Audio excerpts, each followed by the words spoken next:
अस्सलाम वालेकुम। आज वंद कालस मज रनो अस रुवांगन हच तो सत त्रोहस ठूल। यह सिन मेन नान ते रनान, मेन मोज ते रनान तो बस यह रनान क्या खुश करान यह सिन। मे लकट पे यह रुवांगन हच तो ठूल सिन पसंद, वमे तह तह पसंद। पक्यू करो शुरू। बह खोतुस हेर तो अत वुचम पश दड़स तल यम हॉक्सिन हॉक्नयत।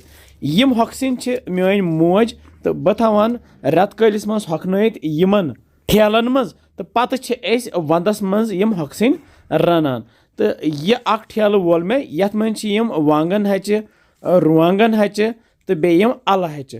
अमि ठेल मज चार बह यम रुवांगन हचि, वुचवस कि साफ तो पाक यम चारित करित त्रावक बह यम रुवांगन हचि यथ केंज मज। मे बड़बब वनान कि ब्रोह काल वंद आसान वारिया क्रूट, पत रुवांगन हचि ज्यादा वंदस खेवान। मे नी यथ टोकस मज यम चोर ठूल, यम करोक यमनी रुवांगन हचन सत इस्तेमाल। गैसस पे थो मे कड़ाई तो अत मज त्रो मे आब लीटर ओड तो अथ मज त्रा मे यम रुवांगन हचन। पे थवोस ठंड तो दिमो यमन रुवांगन हचन फकर।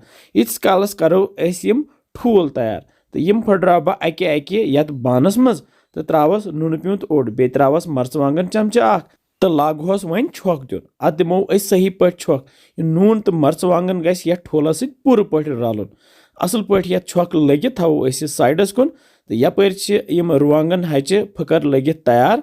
असल पे फकर लगित गसन यम नरम तो यमन फ्यानो आब। तो अमि बापत त्रा बह यथ छान मज तो छलोक सोकबल आब सत। यपर थो मे प्रेशर कुकर बान यथ गैसस पे लकुट हिू तो अत मज त्रा बह यम तिलस 2 क्रेंड। बह फल तेल इस्तेमाल करान। ताय मज त्रा बह तिलस 2 क्रेंड तिकाज यथ तिलस मज ठुल मंड बनावन। यीतिस कालस तेल गरम गस तीस कालस त्रा बह यथ प्रेशर कुकर किस बनस मज यम फकर दित रुवांगन हचि। यथ तलिन दिन तो अमि बापत थो बह पे यह ठंड तो दिमो यथ खाली 2 सीटी लथि करो बंद ना तो दज यह 1-2 सीटी लथि करो फिलहाल गैस बंद। यह नरमे वो अथ मज। यपर करो यथ ताय मज यह ठुल मुंड तैयार। मेन देद तो नान जनते नक तिम यथे कन यह ठुल मुंड बनावान, पत रुवांगन हचन सत त्रावान। तो यथ बह पे ढकन तो करवन लथि पे तैयार कैंसन मिनटन। तो 1-2 मिनट गसित तिम बह बे साइड फ्योर करवन बे साइड तो यह त्रोश त्रोश तैयार।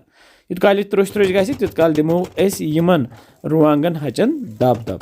यम नरमे वन यमन यी वन पाने दब दब दिन यमे हचू चोन सत। यम मिहीन कर पूर पे वुचवस तो बे यम अथ सती तलने ते।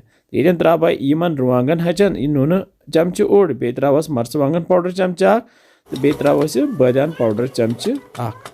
तो यम 3 मसाल त्राव अत नून तो मर्चवांगन त्रावन, मे त्रो ये बादाम ते सत। तो ये त्राव यम आब प्याल 2 बस लकटी लकटी आब प्याल 2 त्रावस तो रलावन सही पे रलित करो यमन ठुल मंजन यमे हचू चमच सत हिस्स लकट लकट हिस्स कर तिकाज 5-6 बस पे यह हिस्स तुलने असल पे तो त्रावन पत बतस पे। यथ ठूलस यम लकट लकट हिस्स कर त्रा बह यम रुवांगन हचि यथ ऊड़ पे कन। प्रेशर कुकर किस बानस यम रुवांगन हचि कह लड़ित अत त्रो मे आब कतर ओड तो यह त्रो मे ये ताय मज। तो वन यह लथि पे तैयार कर।